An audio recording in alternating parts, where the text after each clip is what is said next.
I was doing a lot of research, trying to figure out, again, on a budget, figuring out an inexpensive way to create some sense of a privacy screen for this shared patio area for my tenants. As I was pricing things, there was a pre-made wood trellis panel that was connected to these small planters on the bottom. But then when I was reading reviews, they were saying as soon as some wind comes through, those trellis panels fall back and fall to the ground. So that didn't sound so good. So making my own as I priced everything out, buying the wood, cutting the wood, buying the hinges, and then I priced out just the planter boxes themselves, and it was just taking me way over budget. I decided on this solid teak wood hall tree that can be used indoors or out. What I do like about it is that the wood is really pretty thick.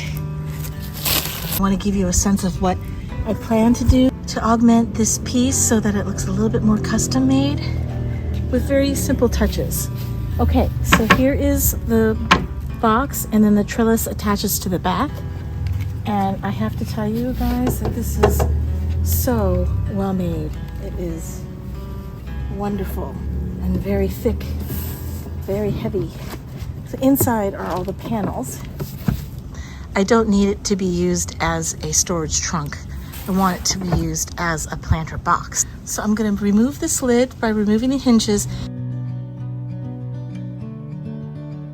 So that will have the heaviness of the soil and the plants, and hopefully that will kind of anchor the piece. All right, today's a hot one. All right, so I've got a lot of work to do, get this together, and I have to figure out what kind of plants I'm going to put in it. I don't know about you, but things in the garden, I like a lot of the heavier things like planters and big pots to be either on dollies and basically on caster reels as much as I can. All right, so let me turn the planter box upside down so we can see what we're dealing with. There's not enough wood base for me to put a regular caster reel on here. I don't know if I've been living under a rock, but they make something called a side mount caster reel for this very reason. Have you guys heard about these? So the side mount caster reel can fit here.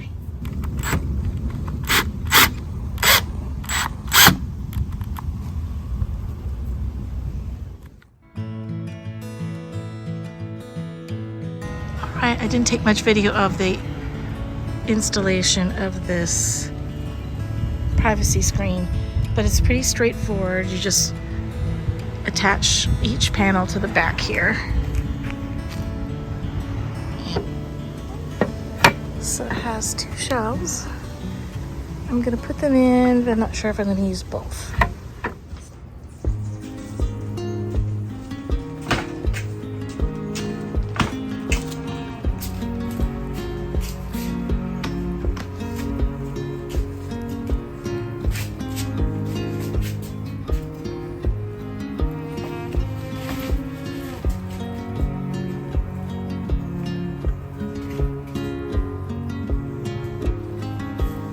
Because the planks are pretty wide, I'm going to use some leftover landscape fabric and line the bottom of the planter.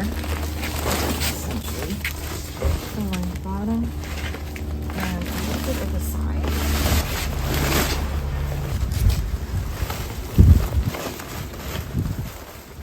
And then to fill up some of the volume before I put my soil in, I'm actually going to be putting in a lot of this window screening. I'm hoping this is okay. I read online that some people do that, and I had a whole bunch of this remnant stuff left over from my last renovation. The landscape fabric is going to cover most of the sides. I think this is enough. Thanks to my neighbor, Melinda. Thank you, Melinda. She gave me all of her bromeliads from her garden and cuttings from her garden a few years ago, and I've just stuck them in a basket because I really didn't know where to put them, and she gave me so many, but I think they're going to look really lovely in this planter box. I'm using a combo of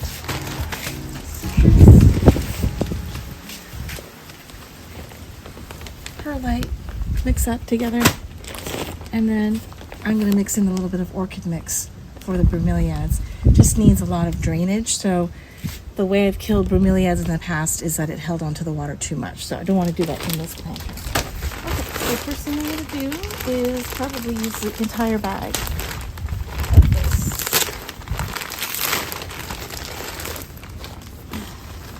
Citrus and pine.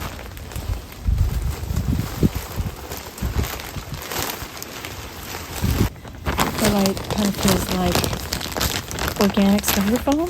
I'm going to mix this up.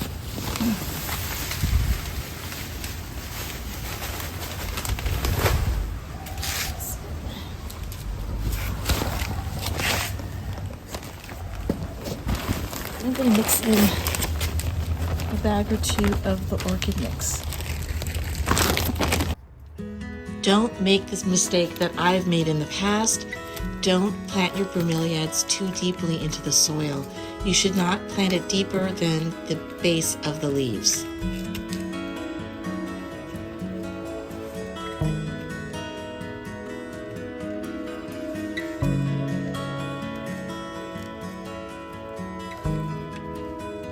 So the privacy screen, the height is great. I couldn't find a privacy screen that I liked that was also just a little bit wider.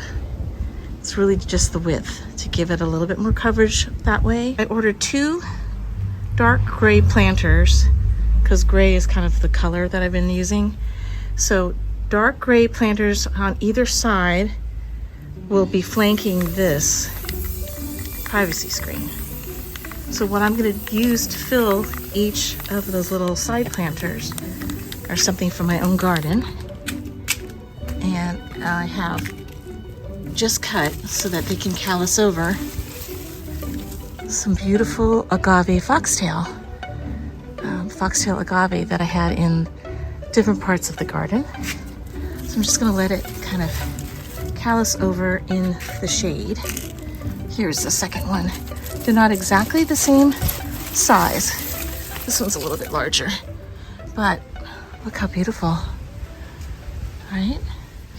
And then I had these, forget what the name of these succulents are, but I had these in the other garden and they were plentiful. So I got 2 for each.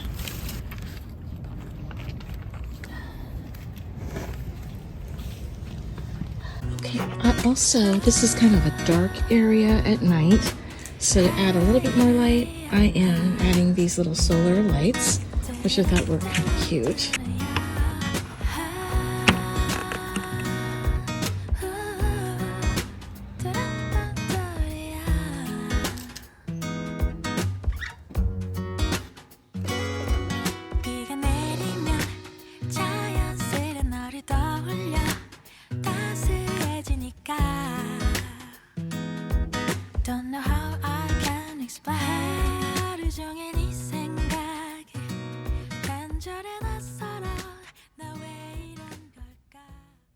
Well, the privacy screen is finally in place and it's doing exactly what I wanted it to do, just to give the sense of coziness to anyone who's sitting at the patio table.